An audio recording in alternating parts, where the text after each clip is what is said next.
Hello, hello, beautiful Lovetarians. Are you interested in spiritual currency, in what that is, and how you investing your energies in your life? Because if you are, today we have an amazing guest with us, author of the book by that title, Spiritual Currency Exploring Life's Capital. So with me today, I have Karren Brooks, author, mentor, confidant, incredible, fabulous lady who is going to guide us on that journey. Welcome, Karren. Hello, thank you for inviting me. You're a joy to know. As we are talking on a regular basis now, I'm sure there's lots of things going to happen in the future together. Thank you for inviting me here. I'm all yours. Just ask Perfect. away. Yeah. Behind you, I see the book that you have recently published, and it's Yes. a very interesting topic. Could you tell us a little bit about the concept of how come you are in comparing or liking spiritual currency to, what we have in life, currency, energy, thoughts, emotions? Where did that come about? Okay, so I was basically doing the build a business, making money, sponsorship and media. It was a lot of fun and coming up with new ideas. And I just did that. I was like a puppy running around, wanting to make some money, had a great idea and thought the world should do it. And then I call it my Alice in Wonderland time. So I went down the rabbit hole with a sort of epiphany to do with self-awareness, which we like to term. However, at the time, I had no idea. I just was literally making a business work, and we were doing very well at that, and we were making a difference in the sponsorship and media world. And it was exciting, and I got to travel. I was working with airlines. I was painting planes, not literally. And one day, it wasn't long after I lost my grandmother, and we all experience that type of loss in our lives. And I was sitting in my office, and I had this epiphany: what about me? And I had no clue about where to look, what to do. And when I talk about it now, it's one of those moments you realise at the time, that looking back at it, that you're just I was free falling, really. So had you said someone was in Outer Mongolia that knew something, I might have spent some money and gone to see her or him and wanted to learn something. So I hit into the cognitive world and self-development, personal development on a spiritual level. And as we all know, the UK particularly, and I can say this because I'm a Hertfordshire girl, we we took our time when it came to having coaches, mentors, or people around us that we actually could do with to support us. I mean, our parents did the best that they can for us, and we went through life, and that was me. So I was doing it on the spot. I was learning through experiences. Life was my experience, and I learned how to be an entrepreneur through experiencing. I raised money for that business. I got sponsorship deals. I learned about media and advertising. My first love and passion was music, actually, and that was really something that really hit my soul. Didn't articulate it, didn't define it, just it always enhanced my mood level. And there were no sciences around it at the time. You couldn't find something to read. You didn't really know where to look, and you didn't know what to ask for. So this epiphany that I had in my office was around the time it was time to transition and my awakening. And so, yes, I met some wonderful people and all different types of characters, and tried lots of experiences and sessions around behavioural sciences. I took to a form of cognitive work, and I went to America. I studied there. I studied in the UK, and I'd meet some really wonderful people. I had this. I suppose it was an intuition. If I wanted to learn something, I would find the person. Okay, you're the person I want to learn with. You're the person I want to grow with. And rather like you, Natalie, you're doing your podcast. It's really a pleasure to meet you. So, okay, this person, you're expanding our world. And being a very private person, this is all an expansion from our perspective, which is fun. Mm-hmm. So, But, yeah. yes.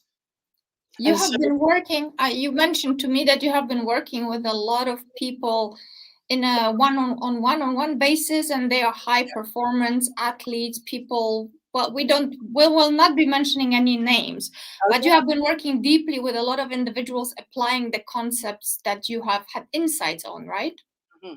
Well, you have to practice what you preach. So I suppose from the moment I had my epiphany, I spent a good 6 intense years really doing that. And then the first time I had a lady that I met, a lawyer in Dallas, and she, lovely lady, rather like yourself, met me and said, can you come and work with me? And she paid me good money, and I just transferred the knowledge and the awarenesses that I'd learned with an effective way. So I thought, great, I'm getting paid to do something that I obviously had. And I realized back before that I had a natural gift. A lot of the business that I was doing, and business leaders and big corporate leaders would trust me. They would tell me stories. I'd often get told, I've never told anyone this. Yeah, so there's a big quote that happened regularly. But so I fell into doing something because I did it for myself, and then people started to say, of course you're doing that. I'm connected to people that I used to know 20 years ago in my media business, and they still talk to me and they know what I'm doing now. So yes, I learned a lot around that. The term spiritual currency came because initially I was interested in making money, being an entrepreneur, running my own business, travel around the world, and being in love. You're a Lovetarian, so that's it. It's all perfect at that point. And I saw that, which is it's a bit like being in the zone in sports terms. They talk about that. And I think business people, and we often have natural ways in life. We have a wave that we ride the wave, and everything sort of falls into place for ourselves. And I enjoyed understanding that side of the world. Once I'd unraveled some of the sort of pain points that I'd experienced and gone through, and detachments, I decided that actually this would be a really cool thing to do, to sort of raise awareness, raise consciousness from that. So spiritual currency being life's capital, I went into the exploration of that, and then I transferred those experiences with my clients on a one-to-one basis. And we all know the tipping point about doing 10,000 hours. You have to practice what you preach. So I did do that, and at the time there was people around you don't know what you're doing, why you're doing this, and so you just have to keep going. And I did. And one of the main key areas that I learned, and I still say this, is yes, do the awareness, yes, unravel the things that you need to unravel, you want to look at. However, it's about training. So if the mind is a tool, and we we mustn't think, and I get that. I've studied mindfulness and, like I say, cognitive work, and I think to myself, well, yeah, so well, we've got a mind, so use it as a tool, like a football player would with, a ball, or a rugby player, or so I think, well, actually, how amazing would that be if we took it to a positive and become more spirit of play about it? So and a lot of my clients started to say to me, well, you take some very dark scenarios and you make me laugh about them. Not that I'm making nothing of what they're saying. We go through the processes necessary to look at what we need to look at. However, it's about training in such a way to learning how to inspect, how to use your mind as a tool, how to evolve your energy, and your energy is your currency. Hence all the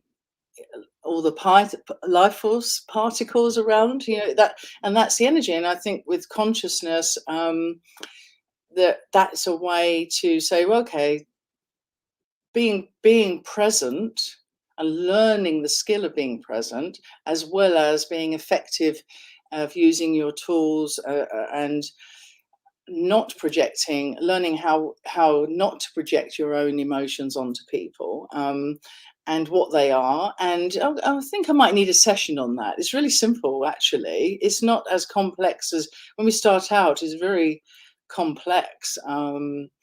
Someone very close to me phoned me I have a little story around that, phoned me one day. I was on holiday and said, I need to talk to you. And I said, okay. It's someone I love very much. And I said, okay, what do you want to say? He said, I read a book. And they swore more at that moment. And I said, oh, what was, okay. But they were going through their own anger and rage about being aware. It's a bit like the Matrix and taking the pill, and you can't untake the pill. You've read it now, so you're alert. And sometimes we all have moments, even now, you want to let go and not you just want to just relax and work that out. So how do we do that? And it's I look at it as in like 4 or 5 dimensions. So we say, okay, you have the physical body, you have the emotional body, you have the mind, which is, like I said earlier, as a tool, and you have the consciousness. And yes, you have a super consciousness, which, I mean, you and I talked briefly about the 5th dimension. And what the good news is right now is that people are looking and wanting to know more, but really it's about finding a space or a person they could feel safe with. And that's when we came up with the term, let's step into a space it's a blank canvas, put everything on the table, just sort it out and organize it and assess it and see where you're at with each individual part of you.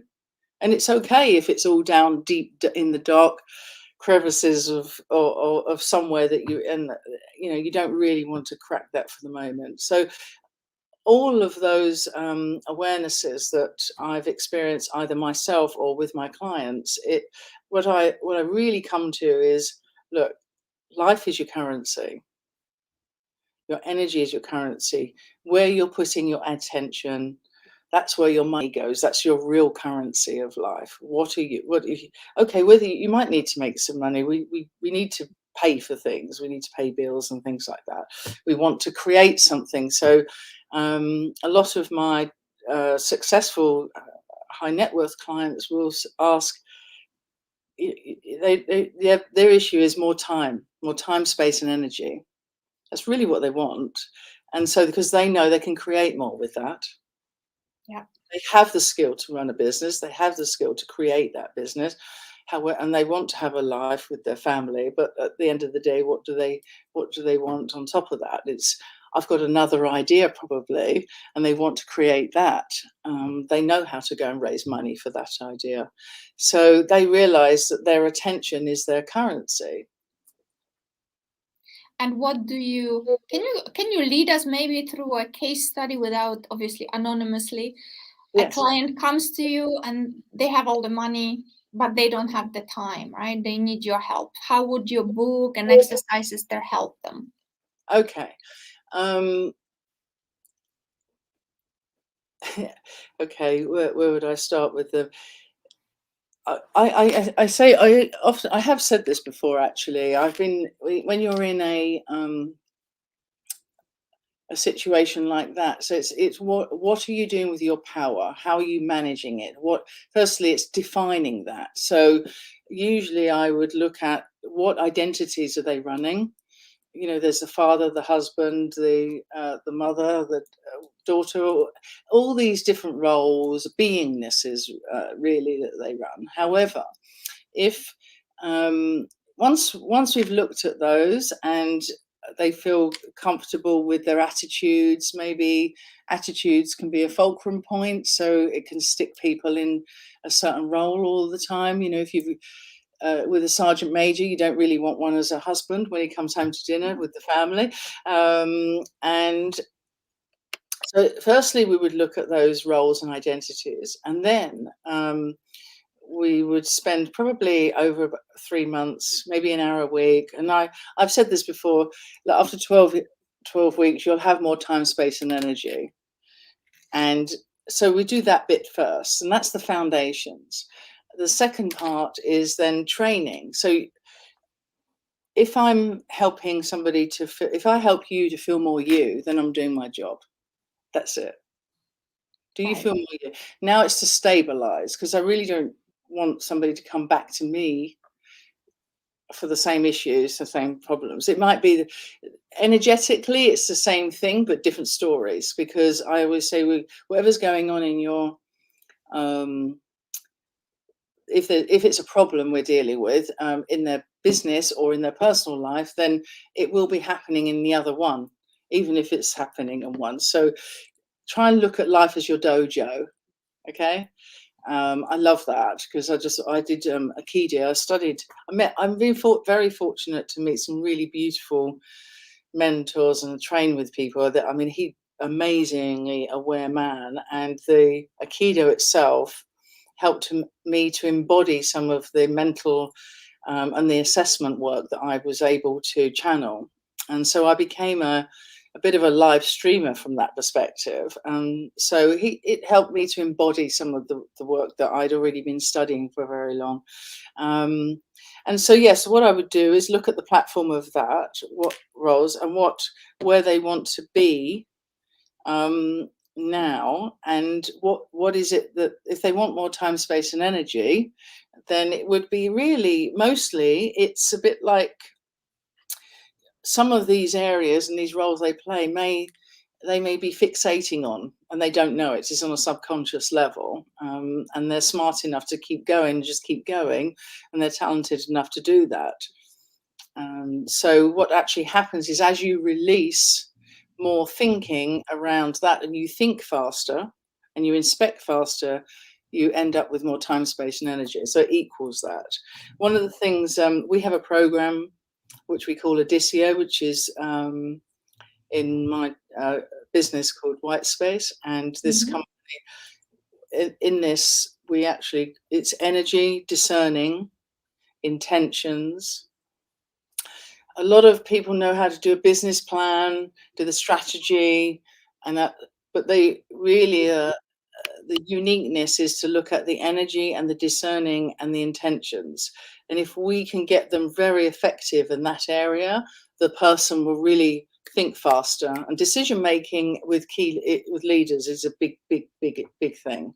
Can you elaborate on that, what you just said a little bit, and break it down, go deeper with maybe an example?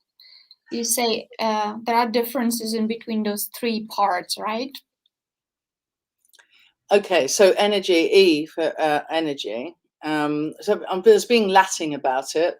A business partner and I were discussing about this, and it you know, a lot of words, and the English has a big language, and it's very important to get to the source of the words so that we don't misunderstand things. And that was a big thing. And a lot of the feeling and intention is behind the words. So you can say nice things. We all know we can say nice things and smile sweetly, but the intentions are not necessarily there. And if you've got a lot of empathy,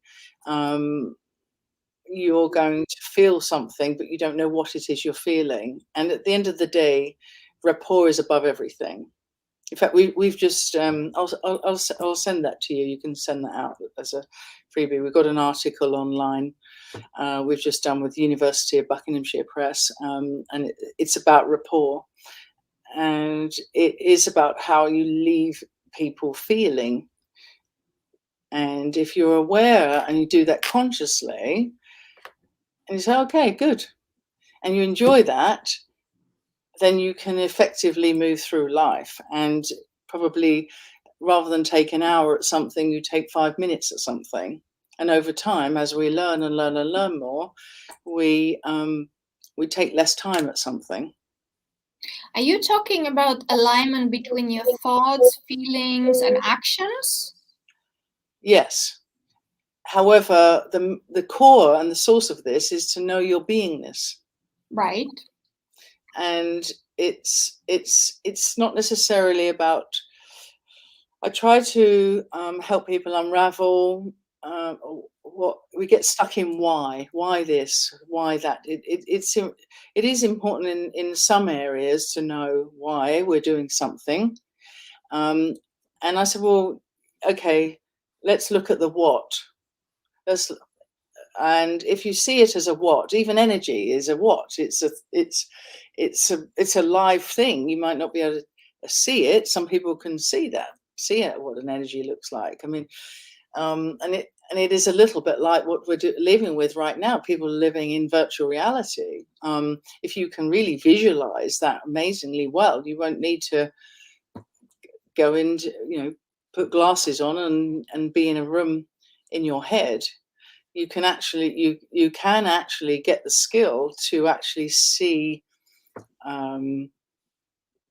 what's actually going on. So inspection and learning, the more present you get, the more aware you get and more conscious you get. And a lot of people don't want to confront that. I mean, there's been a Harvard study already that is quite years old, where the empathy levels of teenagers are limiting because we can put it down to phone, things like that, and computers and technology. However, the idea of understanding or feeling what somebody I care about feels, well, I don't really want to feel that because that's painful. It's not because they don't care necessarily. However, cares, creates responsibility. So what can I do about that? I don't know what I can do about that if I feel what you're feeling and I don't. And that's where there's a lot of that going on. If you understand it, then people go, oh, okay, I can feel what you're feeling or that person's feeling without having to address it, because you might not have the skill to address it. And your guidance to understand it better is to become more present, to get to know to your authentic self, or? Yes, thank you. No, it's like, it's new. I'm sure it's new vocabulary, new words, new concepts for our viewers. So we're breaking it down, right? So many people will understand it. And as we know, very well, studying neuroscience and behavioral sciences, that people don't necessarily hear what we want them to hear. They hear what they hear through their maps. Right. And if you're aware of that, that's a skill and a talent. And being born is a gift and a nemesis in some respects, because it takes a while. I had to train to learn that, okay, it's okay. I can feel what someone's feeling without having to go and handle it, because that's a natural instinct of mine. Oh, no, it's okay. You're a Lovetarian, okay? You love Lovetarian. So I make light of it, but it's true. I call it a love bunny. I have my love bunny times, right? So and you don't want to lose that gift.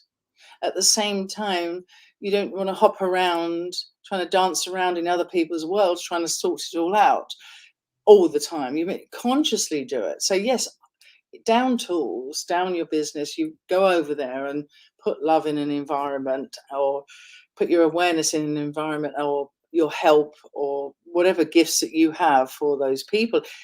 Sometimes they don't want it anyway, but if they do, then that's going to take some time and attention. If you do those things knowingly, so you put down tools in your company, so you go over there and do certain things, whether your family dynamics. I mean, that's why in what I was looking to do, and is to find and work with great people like yourself, for example, is just create a safe space for people to walk into and say, hey, you know what, I want to take a look at myself. I want to show me. I know about presence. People are starting to know about presence. When I started bringing it to corporates, they didn't know what that was. Focusing your attention. And yes, I chose not to look at it, meditation or mindfulness or being present, as a way of. I wanted to be like that out in life, being active and being more spirit of play, having energy and using that energy for an effective use. But actually, being Lovetarian, some people might understand it that you are out there just exuding love and maybe taking care of other people and all of that, Mother Teresa style. That's not the Lovetarian vision that I actually received. Yes, take care of other people. However, foremost, number one, you really need to love yourself so much that you will take responsibility for your life and make necessary changes so that you live the life that is really beneficial for you on all levels and beneficial for others, because we are in fact one energy and we are connected. So it's not about being a pushover, victim, facilitator, people pleaser, none of that. Actually, the opposite. You know what I mean? You're like a warrioress. Absolutely, being a warrior, I'm good at, and being brave, and having that with the combination of the love bunny, it is that. But going through that transition and being strong about your decision and doing it knowingly. Look, the thing is, do it knowingly. Get so conscious. That's what consciousness means. Just make the decision, and you might need a person around you. You need your team. I look at a team, and I enjoy having a team. Sometimes your team is your Pilates teacher. That you get your handful of people, and you trust them with yourself. Sometimes it's going to be the physical, emotional growth, evolution. We will break ourselves down to evolve if we don't do it knowingly. It'll end up happening to us. So I said, I've had those conversations. You don't really want to be having it done to you. You really want to be getting some form of control of your direction and your dynamics. It doesn't. I had a question from a client. Does it spoil the surprise of life? I said no, because I'm working with an amazing technology company at the moment. They're just incredible. We're going to be designing a consciousness game, and I put the intention to do that, and I know how to do that. However, I didn't know. It was a surprise when they came and when about they came into my life, and I said, "You're the guys," and they're into conscious entrepreneurship. I've been doing it 15 years, so it was now we met now, and that's it. I'm going to hold on to the relationship. They're holding on to me, and we know that. So very quickly, the trust was there very, very, very quickly, and we're moving forward, and that's how you end up with more time, space, and energy, because you done so much work on yourself. And there are moments, don't get me wrong, there are moments you go, oh God, yeah, it'd be nice to happen now, but you have to you just keep calm and carry on, and I said, right, yeah, I'll do some more evolution on myself, do some more work on myself, and then go out, and then you realize that something starts to change. Right. And it all starts with presence, as you say. You need to become very, very present in the moment and assess consciously. Could we say that you need to assess consciously what is happening in your life and how subconscious was running your show? Because you know what I mean? Because 95% of our actions is actually run by subconscious, right? But we don't know it until we become conscious.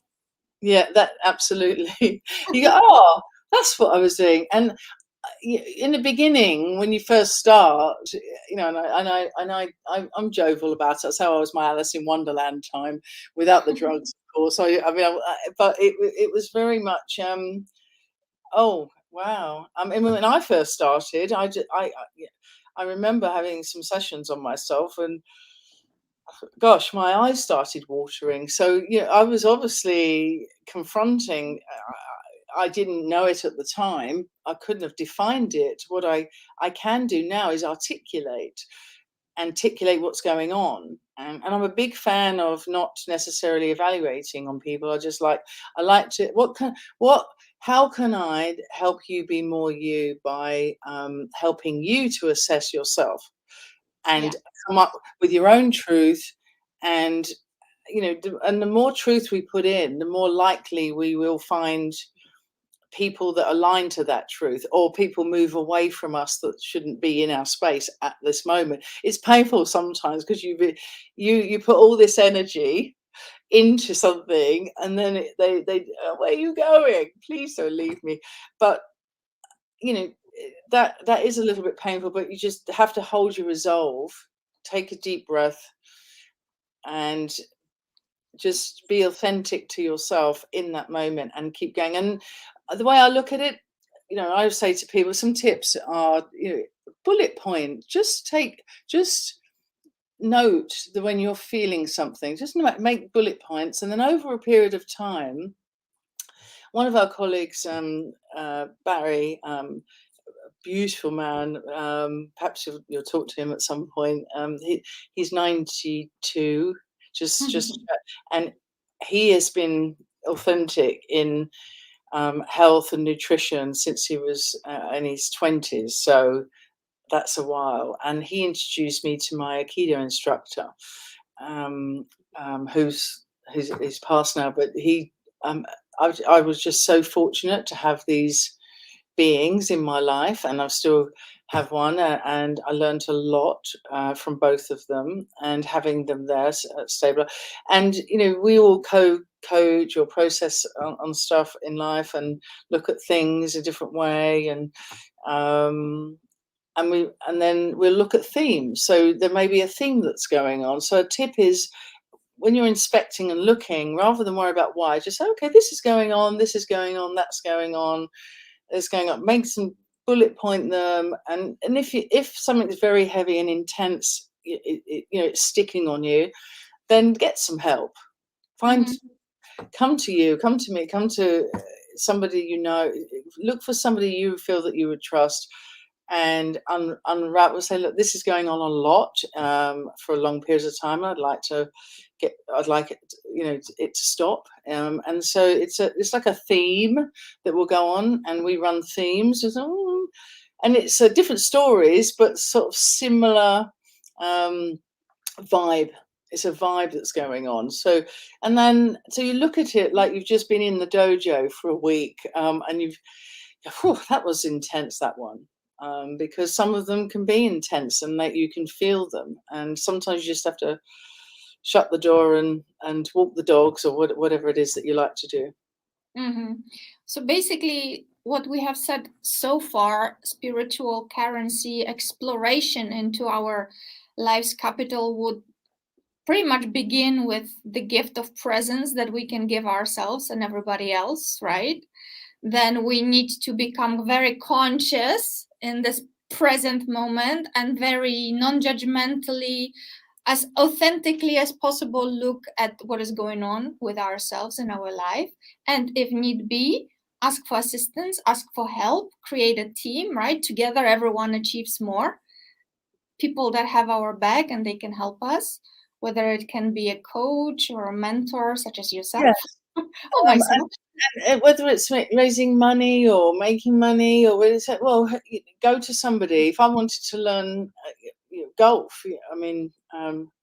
I would go to. I'm just the type of person that would have done that. So right, this person knows something. I'm going to sit in their environment. So whatever you want to learn, find the best people around you to help you evolve. And sometimes they don't necessarily have the best. Look, communication is key. We're not taught communication in schools. It's really, really important. It's a life skill.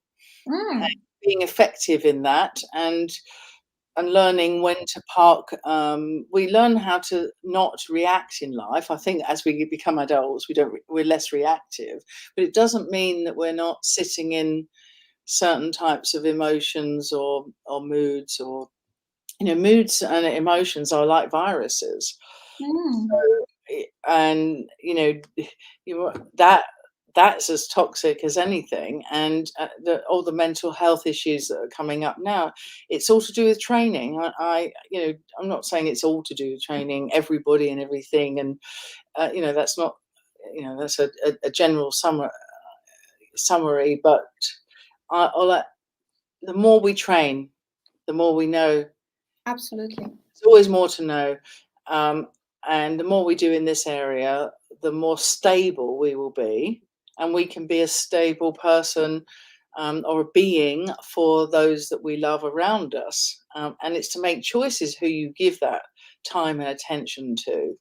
Yes. Sometimes it does mean not being entrepreneur of the year and working on the family dynamics and saying this is family time and that's it. And it might take a few years to go through those scenarios, and being okay with that to yourself. Self to self is it's never ending. Yeah. No, I mean, the way I see it from the Lovetarian perspective, it's again accepting taking 100% responsibility for your life. It's your life to live. The more fully you live your life, the more joyfully, authentically, the better for the people around you. I mean, this saying that happy woman, happy home. It's true, isn't it? Absolutely. Absolutely. Great. So then, what are the treasures? Yeah. What did you want to say? Well, I think it's. I mean, I grew up with boys, brothers, so I know the male identity and the female identity. That's a transition, and the idea is to find out the balance within ourselves. And it's easy to say because there's terms like yin and yang and male and female, and it's, and rather being either or, it's important to be a bit of both, and understand what that is, and understand when it is to put strong intention out into the world, and understand when it is important to be take a breath and be mindful, and I think we're not gentle with ourselves, us women. We tend to, we're tough. We like to be tough, and we let's get tougher, and that actually we need to learn, particularly when we're teenagers, to be much more gentle with our cycles of life. Absolutely. Without getting into the health stuff, I know you want me to talk about the spiritual currency, but that is, understanding that is an energy. So our physical energy is part of your currency. So okay, and that, right? What is that? What does that look like? And enjoy that. The same as women when they get older and they've had their children, they're moving through the other side of that.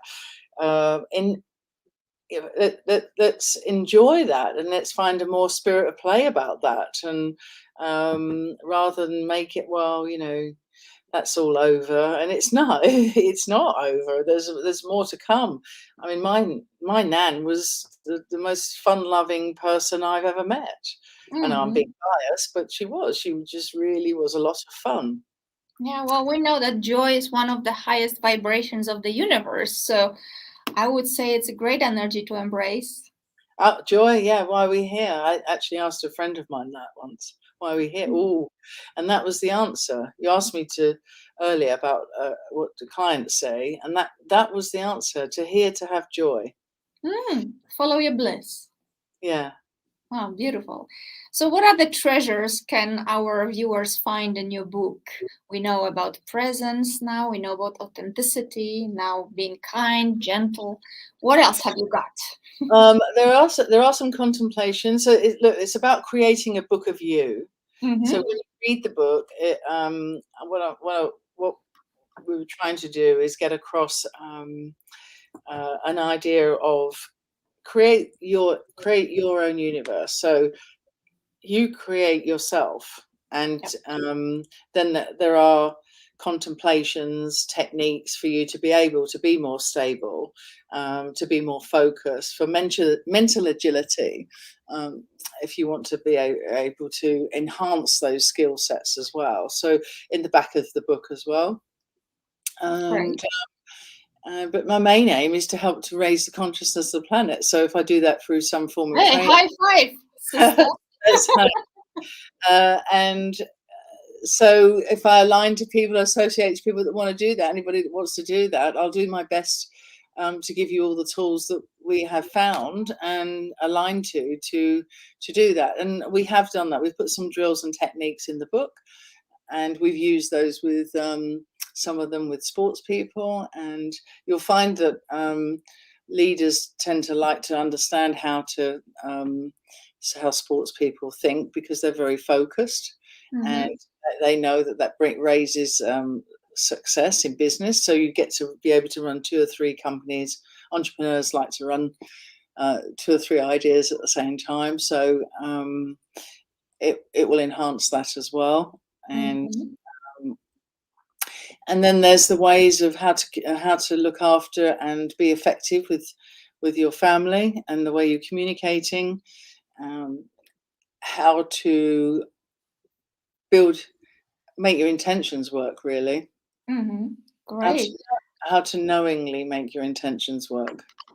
Oh, wonderful. Now we're going to take a few questions from the viewers. Okay.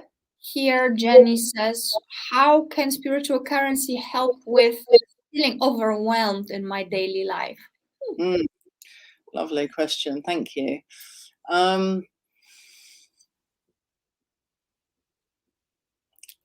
To let go, it will help you to let go of being stuck on all the multitasking and items. And it's very hard to be present. Usually overwhelm is to do with feeling overrun or something like that in a certain area. So you're fixating on a certain thing. I'm not saying that's yours necessarily. However, the tools and the contemplations in the book will help you to be more stable, so you can actually park certain things. It's really important to learn how to compartmentalize, although we know that women love to multitask. Good at this. It's brilliant. That's a great skill. And there's lots of men I know, actually. I do know men that are very good at it as well. However, it is important to know that in some areas that you're going to be, if it's looking after the home, you're very effective and efficient. If it's in another area, you're feeling, if you're generally feeling overwhelmed in everything, there is probably something around that's really holding you, that you probably feel that you may be stuck in a certain area that's actually affecting all the other areas. The truth is, if you can sit there and go, okay, well, looking after my family and cooking and I'm doing really well, and at work I'm doing okay. I could do more. And maybe if you drill it down and you can have a look and say, maybe there's something that's really holding your attention, that maybe you need to learn more in a certain area. But probably you've done a lot and you haven't acknowledged it. There's that too. We just encourage you to get that book. Can you buy your book also on in PDF format if somebody has difficulty with shipping it? Because I know you can get it on Amazon, right? And yes, Amazon and audio. Okay. You can download it for audio as well. And I hope I answered that question. Yes, she says yes, thank you. Yeah, I'm not able to show that, but that's cool. Thank you very much, Jenny. And there is a link below that video that will actually take you to the page where you can read more about the book and find out more details. So thank you very much for that. Yes, very, very good. Become present. I like that. Compartmentalize. I always have difficulties pronouncing that word. Well, it makes you look even more cute than you do. It's compartmentalize. Compartmentalize, yes. Yeah, I mean, assessing. Look, I go back to what I said earlier. It really is train on learning how to assess, and we're not taught these skills. And that's my thing. Assess and say, okay, that is that's in a very dark place. Okay, I might need to sit in a session and look at that and say, right, I'm in the dojo. Let's bring up the dirt. If you go into your house or the garage or whatever it is, you want to start clearing it up, you'll see more than you realized that was there. And our mind and our lives are exactly the same. So I love thinking it that way. So I'm in the dojo because that really helped me to detach from it, because that way it's there, it's still happening. As long as something or someone isn't in danger, that's because you have to jump to that. But ultimately, I would go, okay, that's going to need looking at some point. Yeah.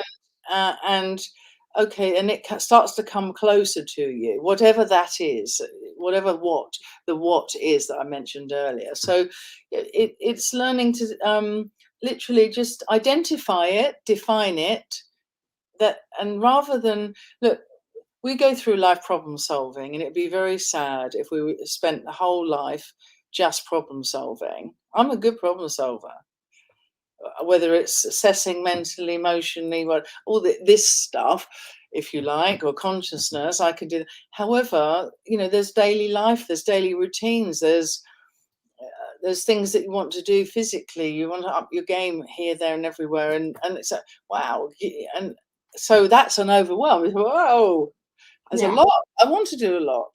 I want to, it's not just achieve a lot for me. I enjoy doing. Absolutely. So I want the energy for that. So maybe my physical energy isn't that up, or today it is, but maybe last week, I can't say every day, single day it was. And sometimes it's like, whoa. And people think you're born like it, and just like actresses, you think, well, they don't wake up looking like that. They've got people around them getting them to look like that on set. So, and I think if we are, it's okay. It's okay. I'm going to do that then. I'll do that today, and I'll do that tomorrow. And we find and give ourselves the chance to say, on Thursday I will do that. Yeah. Hold on. Yeah, I think we gave them enough here. I believe. Yeah, I think so. Now we have one more question, because the time, as always, when you're having fun, the time flows. Let's take one more question. What about this one? How to be yourself with a lot of family pressure and their expectations. Okay. Thank you. Thank you. How to be yourself. Okay. That's the best. That's a really, it's how to be more you all the time. And that is why I call, it's like, create the book of you. Understand who you are. You might want to see somebody and you think, oh, I'd like to be like that. That's okay, but don't put that pressure on yourself. If you are picking, remember this as well, everybody, and to the person that wrote this, you cannot and you will not be able to live in other people's expectations. You're not going to match them. Perfectionism will, I know this space as well, and it's and you have standards and things, and people put on standards, and you say, look, I'm doing my best. So it's about effectively telling those people, I will get to you on Thursday, or I will help you. If you want to help somebody, make it your choice. They all want your help. Make it your choice. I mean, we work with sports people that start to do really well, and suddenly the expectations financially and come across, and then suddenly they don't know what to do, because now all the communication in the back room, in the family dynamic, it's affecting their game, and they just want to play football, because the success in itself is actually causing a problem. And that's where I like to work. It's managing your own power and saying, be more you and believe in yourself and trust yourself. These are words, but work at that. There are tools in the book to help you to do that. And once you define what that is, say, I like who I'm being. I'm always going to grow. And as people put the pressure on you to ask you for more time and attention, just be more effective with that. Just say, okay, I will help you. I can do that next Thursday at a certain time. And just learn how to communicate. The truth is, if they don't like that answer, you have to really learn to hold your space. There's a little tip I use.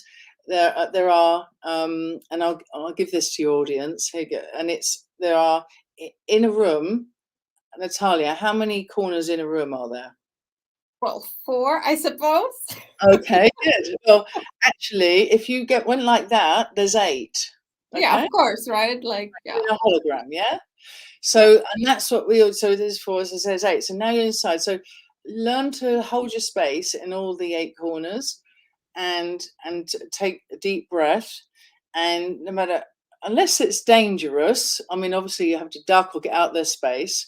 So you don't want any physical actions coming at you. But from a expectational perspective, emotional perspective, just learn how to park what they're feeling.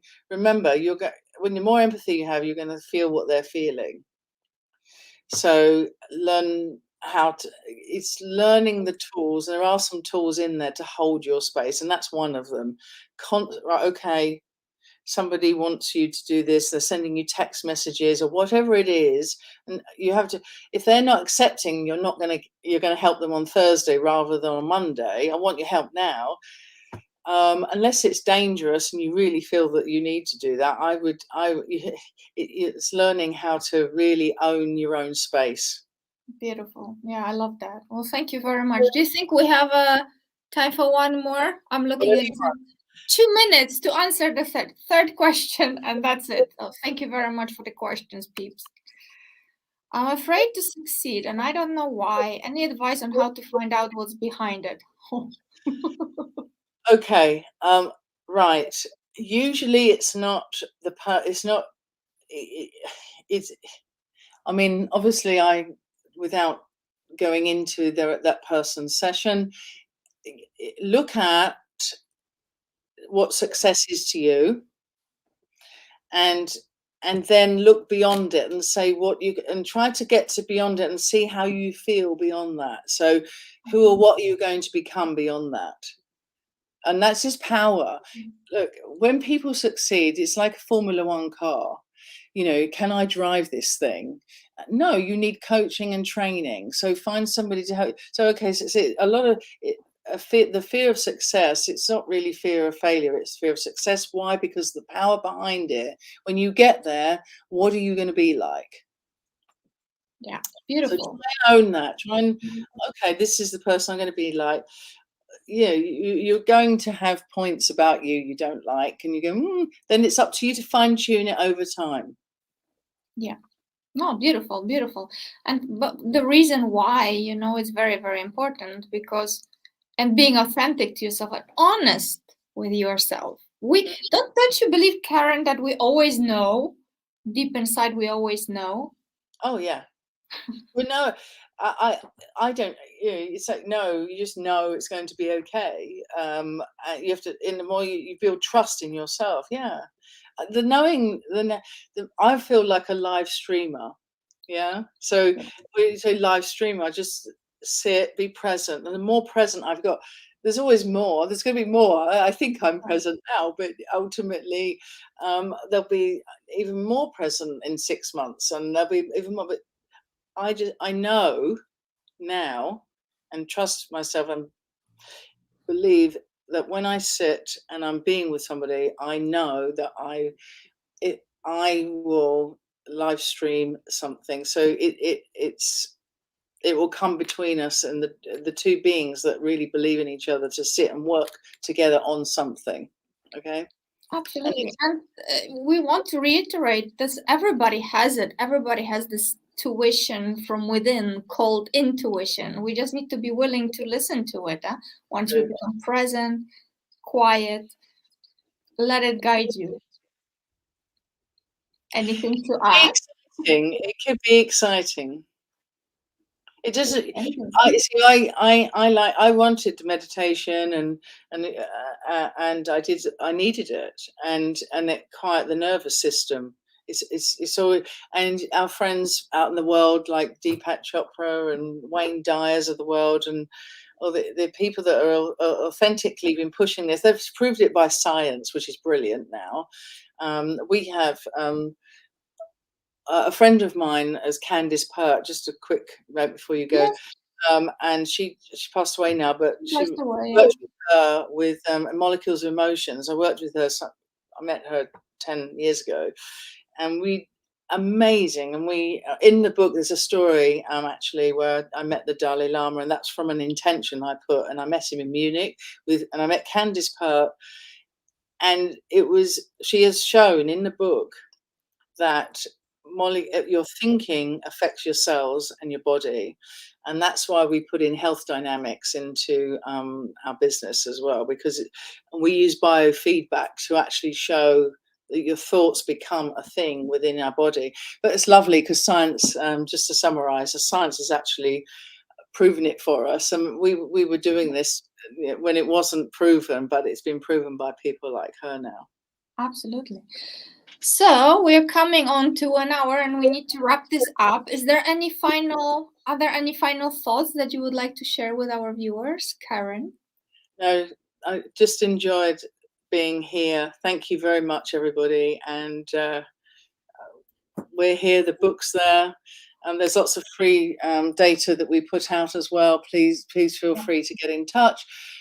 We have a great team around us. I have some beautiful, beautiful beings, including yourself now, Natalia. Thank you for joining my party and allowing me to join yours. And spirit of play. Beautiful. Spirit of play. I love it. Let's go and play. So here is your website. If anybody would like to contact Karren, here's her website. Below this video, you will find lots of links to LinkedIn and Facebook, how to get in touch. And just be joyful, get present, and get your copy of Spiritual Currency. It's definitely worth your while. Thank you very much, everybody. And join me next week when I'm going to go to Bali with Peter McIntosh from Pyramids of Chi. We're going to talk about love, light, vibration, and a lot of fun. So join us next week. When's the flight? Karren. Thank you very much. Thank you, guys and girls. Bye-bye. Till next time. Bye-bye.